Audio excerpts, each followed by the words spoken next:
Hey, Paul, guess what time it is? It's Baggy Hi Fi time. Damn you. Damn you all, son. It's time for the early morning Sunday show. Frickin' Baggy Hi Fi again. And good morning. Welcome back. I hope you had a great Black Friday celebration time. Now we sit around and go, God, where'd all my money go? Son of a gun. Yeah, for me, the Black Friday, the whole thing is, I actually did not go out because if I do, I buy things for me and kind of forget about everyone else. Because, whoa, that's a deal, that's a deal, that's a deal. I didn't really do much, didn't buy much online. A little bit on Record Store Day will show, but not a whole lot. We've been kind of, I've worked, but my son Paul, he was in the opening. Him and his fiance Michelle, they came. They were down in Chicago finishing up some things with Michelle's mother, and they're heading back to DC. So they came up and spent Thanksgiving with us, and much to his fiance's enjoyment, Michelle, she got a hang with Cat and found she did know it, but she is highly allergic to cat. Welcome to the jungle, baby. So yeah, it hasn't worked out very good for her here. She's staying in a hotel now. It's pretty bad. We went over to the hotel and played games in their lobby last night, so it's pretty rough. But yeah, that was Paul doing my opening there, and if you haven't seen Baggy Hi Fi, just in case you don't know, he's referring to Baggy Hi Fi. It's the name of a channel of John. He's out of England. He has the best introductions. It's great what he can do. So I truly enjoy his channel. So just a little fun introduction, but welcome. So let's go here. It's cold. Even sitting around in a t-shirt in the house is kind of cold, but winter time's here. I want to begin with real quick a book. I just finished this one up. The Land Where the Blues Began. This is by Alan Lomax. He did all those field recordings. His dad and him went out and did the field recordings, 30s, 40s, 50s. They were out there, and they introduced the world to many not just blues, but some of the other music down south that wasn't being heard. And so, this book is about his travels. It's about re-looking at it back in the 60s, 70s, the changes that have made. It's about racism that happened down there, but also, some great stories. Just a couple of them. It was 1939, and he's traveling down south. And a small group of blues people, there was this guy that they had heard a lot about, and he wanted to go meet him and get some more recordings from him, but he finally found where he lived. Little Robert was his name. So they went and they found his mother, and they found out Little Robert, he had died a number of years before, but no one knew. No one knew what had happened to him. He'd done these recordings, and they just kind of seemed to have faded out. And, he learns that little Robert Johnson, had passed away. And this was 39. And people did not know he had died. There was another one here when his dad had been down there recording back in the 30s. They did a lot of gospel, and he loved gospel. Lomax loved it. And I believe this was now in the 40s, so he went there. I went to a church, and he was pretty excited because he's going to do a gospel recording. And I say gospel. What I mean is he really liked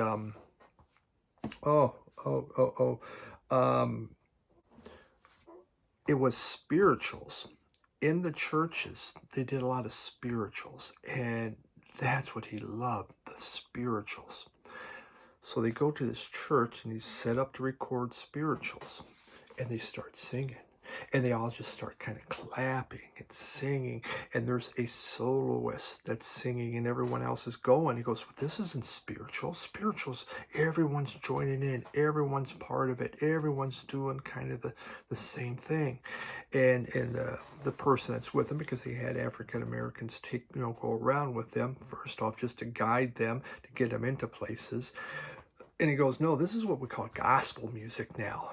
And Lomax hated it. He goes, this is terrible. He wound up shutting off the recordings and left. Went and found that gospel was this new thing. They had special gospel writers, and they had little stores, and they would just be pounding out gospel songs, and people would be coming in and buying them, and just buying tons of them. And it was just taking over the churches, and Lomax just not happy about the whole thing. It's kind of his introduction to gospel music. He was prepared for spirituals. So a lot of really interesting stories. Just a lot of stuff about how even it was hard to do recordings because, if the sheriff or something would see you, they would be kicking you out because you couldn't be in the African American sections of town. So a big section on Bill Brunzi. Great book. And Kat is here. I'm going to make Paul's fiance uncomfortable. Sit, dude. We got a lot to do today. That's right, sit. Yeah, that's you. Meow. Okay, yeah. Sit. All right, let's begin with record store day. I did not stand in line record store day. It's, it was freezing. I mean, seriously, under 32 degrees Fahrenheit. So I was not gesundheit going to stand in that line, and there really wasn't a lot that I needed, so I didn't go in till I got back into town. I went out working for a while in the afternoon, but I'll show you what I did pick up. We're not going to talk a lot about it because that'll be for another video after I really listen to all of it. All right, I can't talk intelligently. I did pick up this. This is the canned heat. It is Friends in the Can, where they have a variety of different artists come in and do it. It's round. I thought the whole thing was round, but this part's square. A little disappointed on that. I bought it. I like blues, but I thought the whole cover would be round or something. And I saw it wasn't, but I picked it up anyway. We'll see. I was able to pick up this. This is really limited. Tab Falco, and limited to only 1,000. I'm not sure if even 1,000 people bought it. No one's even bothered putting in discogs yet. Interesting mix, kind of tango, surf guitar, some different things. It's pretty cool. Just something a lot. I was surprised we even had one. So Tab Falco, pick that up. This one here.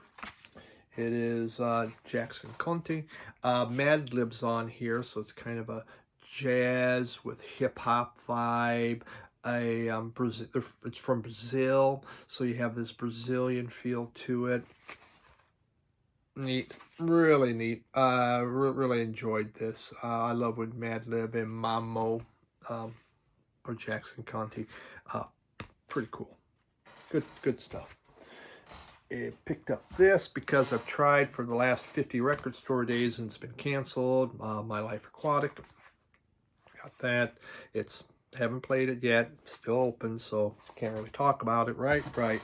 And the one and only one I really wanted, Live Evil. I just recently picked up a used copy, and the cover is a little beat up. Nice to get something totally clean. And such a great live album. Just one of this thing's funk. This is so funky. The rhythm section just drives it home. There's a lot of these, so it's neat to get. I would have picked up the Hendrix one. It was sold out at my local store. I mean, he can't get a lot. They don't send them tons.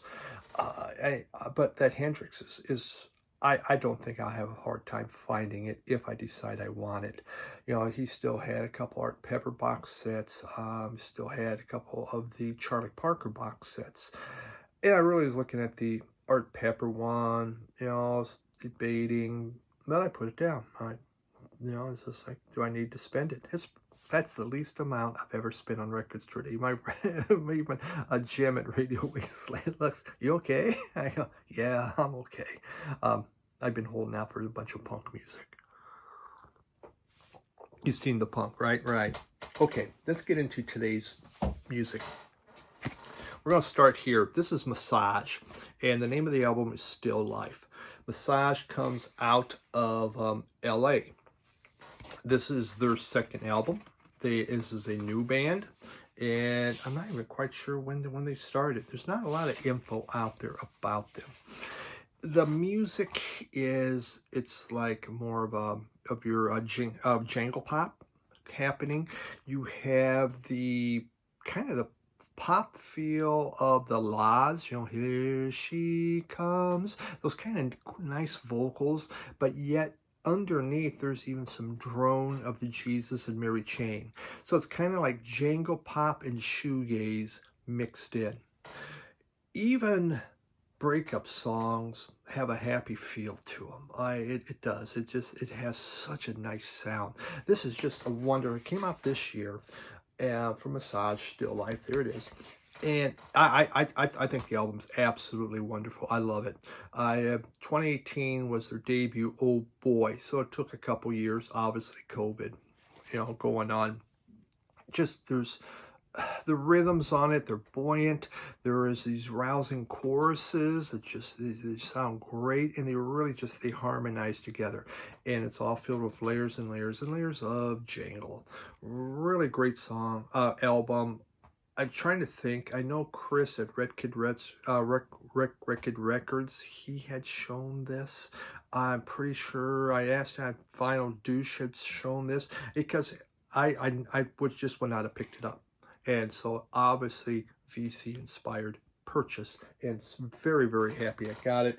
It's great to find some of that new music that comes out, especially when you get old and you don't know what the hell the new music coming out is.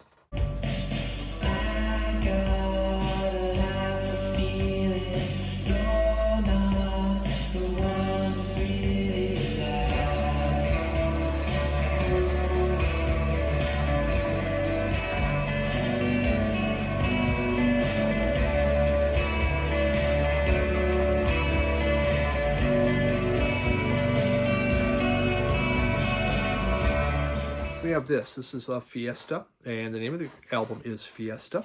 This was a VCLT from Tone Scott, and Tone Scott, just super channel, very, very nice guy, someone I really, really appreciate and really like and would love to meet. This album was their first album from Fiesta in 1978, and I think it's their only one. This is a mix of smoldering funk and bedroom type ballads. It just starts off with ESP, which you're going to hear as a sample. It just kicks you in the face funk. They have just this really, really hard, funky horn section. But then when it quiets, you know, for instance, thanks for the sweet memories. It's really quiet and calm, and just, you know, it's just like, hey baby, come here. Come hither to the bedroom.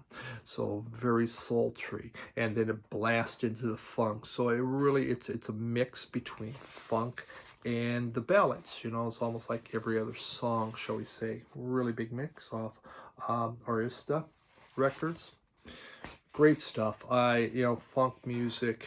I think I sent, not for sale. I was telling my my friend Bill at Michigan Record Club, who's really into psych, I says, funk is to me what psych is to you. It's just something I truly love, and it makes me happy and feels good. So, very nice album. Thank you very, very much, Tone, for this. Truly enjoyed it. You got to lock the fix my keys. Oh, baby, it's got to be. Yeah, you got ASD. You got extra sense of pleasing me. You got RSD, girl. The way you're making love to me. Hey, baby, do it, baby. There's something in your smile. Let's get into this one. Didn't even take it out of the sleeve for whatever reason. Pull out that. The Ramones. You say, wow, did you bringing that back into your collection? No, I never had the Ramones on vinyl. Their very first album on vinyl. So here it is. The Ramones, you know, they formed in '74.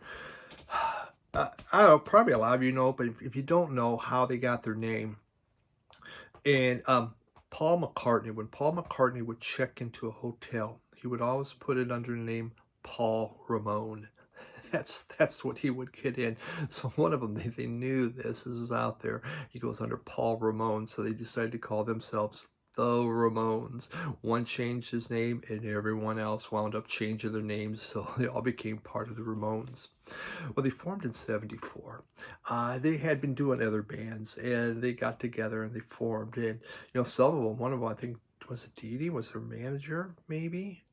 He wound up, some guys couldn't play, but they formed. In '74, they played that CBGB's. And it went down really good. In '74, they played 74 times at CBGB. 74 times. That's how much. Talk about getting practice. And their sets were only 17 minutes long. 17. Boom. There we go. 1, 2, 3, 4. Boom, boom, boom, boom, boom. Done. A lot of times, it's if you're really not, you know, really good at your instrument, you play fast. You play loud. You go. But you know, it kept practicing. Sire Records heard him in '75, signed him up. And in, what was it, '76 this came out, I believe? Probably so. They did this album. And it went all the way up to 111 in the charts and sank without a trace. They were labeled Authentic American Primitive Music. That was their first. Well, what should we put them? Well, that's what they are. Alrighty. So, folks, if you want some authentic American primitive music, please get the first Ramones. You won't be disappointed. Obviously, the Ramones, a lot of fast songs, but they do soft songs too, like I Want to Be Your Boyfriend. You know, it's just very, very 50s inspired. You know, you hear it in there, you feel it in there, in their dress, their mannerisms, very much 50s New York. You know, I was not a big Ramones fan. To me, punk was more out of England. But there's other parts. I can't say that because I love Pere Ubu, I loved Richard Hell, Television. I just found them cartoonish.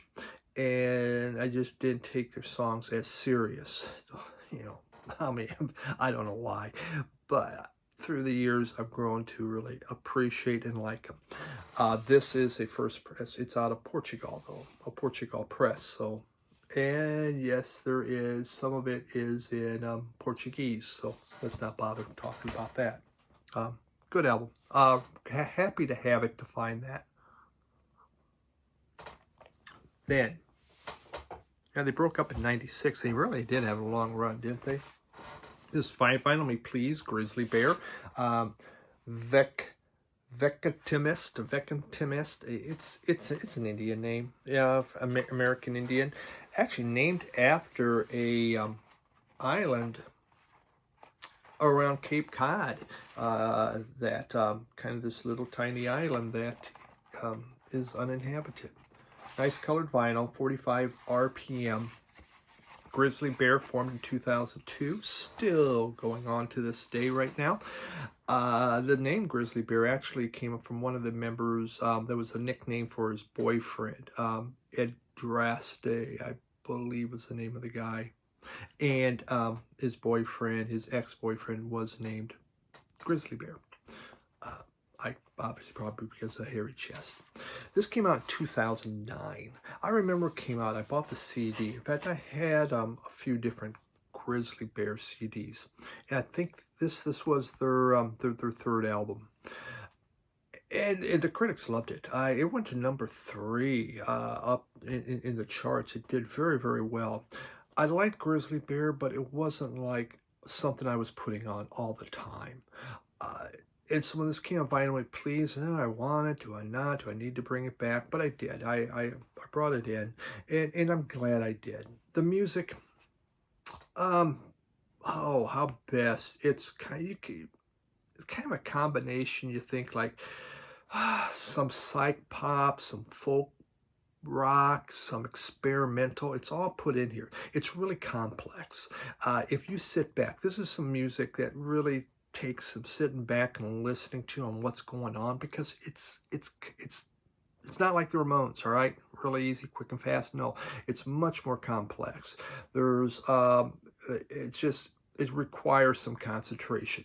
Do I like everything in it? No, I don't. I do not like every song, but I like a lot of the songs, and they are fairly interesting.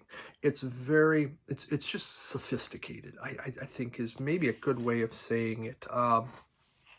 There's a lot going on, but you know, an important album really of this century, and many people really love this, and it was good.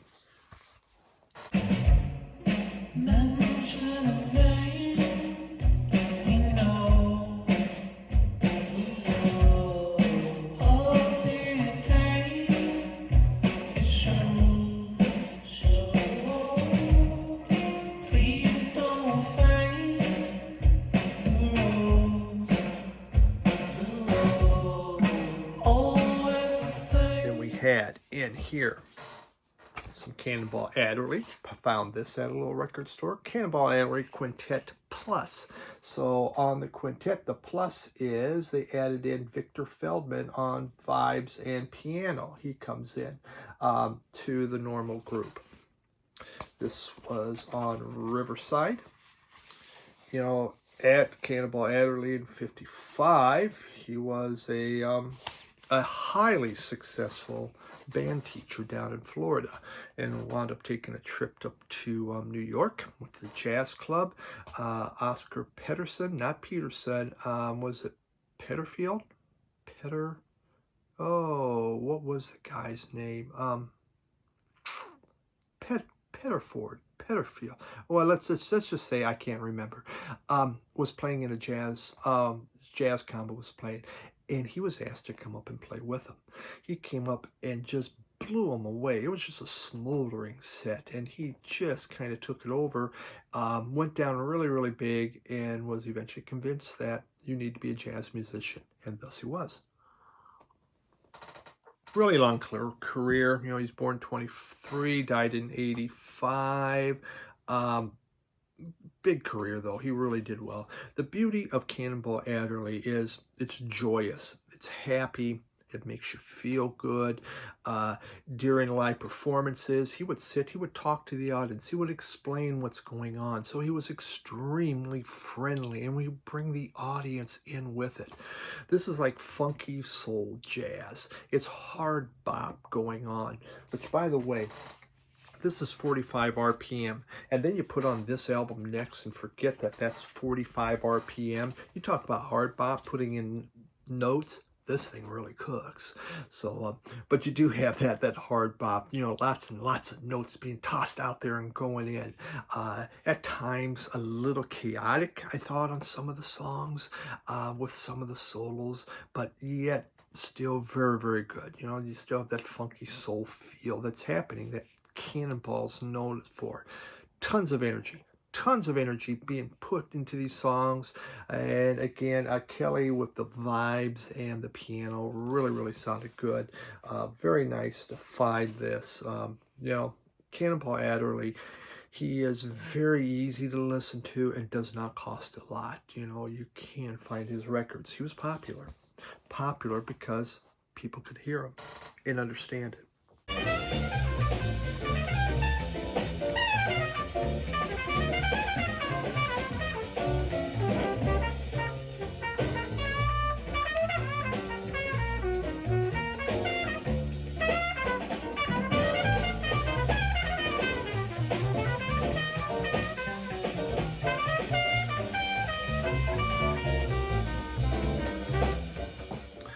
Radio Wasteland, they brought in this Earth, Wind and Fire, very first Earth, Wind and Fire album. This came out in actually the group formed in 69 in Chicago, and this album came out in 71. So their very first one. Yeah, you think of they had the funkiness of Sly Stone. They had the horns of James Brown going on. But then they, then they had like the harmonies, of when they're singing were like the Temptations, but they added African sounds. The Kimbala, is that the Kalimba, I believe, is an African music that they would incorporate into there, along with other African stuff, type music. You didn't hear a lot of the other funk bands doing that. They would bring in the roots of music from Africa and incorporate it into their music. And on the very first one, you can hear that happening.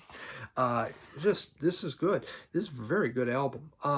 They sing about social issues. It is not all about love. There is a ton of music dealing with what's going on in the world and their thoughts, which you think 71, what was happening?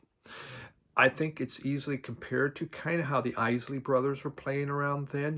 They're still trying to find their sound, and they haven't found it yet. And by mid-70s, obviously, Earth, Wind, and Fire was the band. It was everything out there.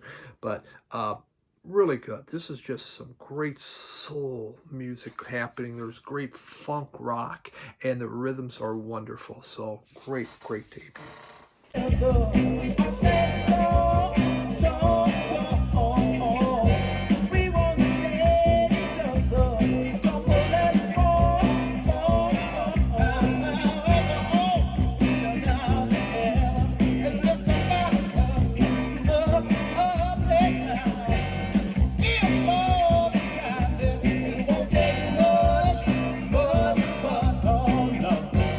Final one. It came from the garage, and this is a really kind of a neat album. I'm trying to see when it came out. It's 18 hits from 1986. Look at the beautiful shape of this. Isn't it gorgeous? There we go. Off Wanghead Records.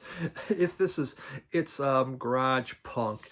I mean, you got groups like Elvis, Hitler, Mangoes, Colors, Mystery Girls, Lucky Charms, Venus Envy. Think about it.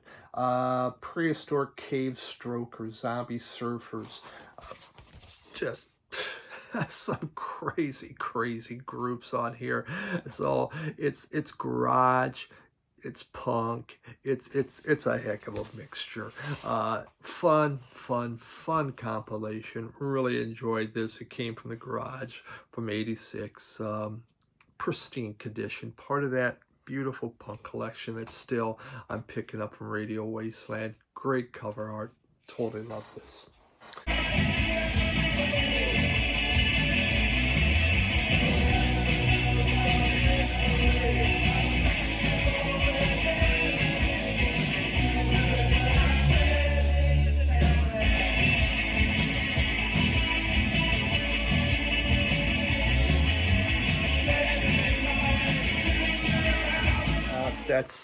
That's what we have for the week.